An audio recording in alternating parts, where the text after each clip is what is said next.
Du sable et un parcours d'obstacles, rien de bien extraordinaire, me direz-vous, pour un centre équestre. Sauf que celui-ci se transformera en 2024 en centre de préparation pour une des équipes olympiques. Et ça, c'est grâce notamment aux qualités techniques de cette grande carrière.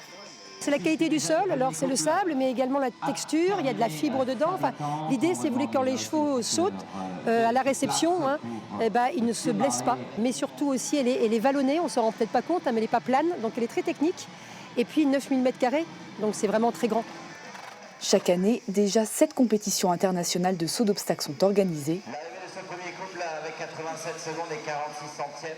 Pour les cavaliers, ce club se différencie bien des autres. Nous, on aime beaucoup venir en concours ici parce qu'on allie quelque chose de très pro, parce que la piste est super bonne, le parc d'obstacles est super bon, les parcours sont toujours intéressants.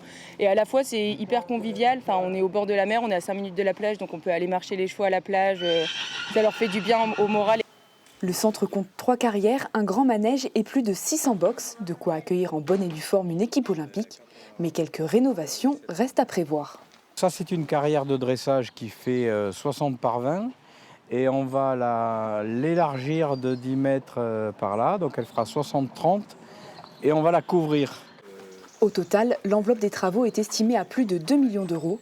Il devrait être en partie financé par des subventions du département et de la région. Tous les travaux qui vont être faits continueront à servir toute l'année pour les autres compétitions et les cavaliers du centre équestre qui auront une structure couverte par exemple en plus ou des box supplémentaires, etc. En Nouvelle-Aquitaine, un deuxième centre équestre a aussi été sélectionné, celui de Pompadour.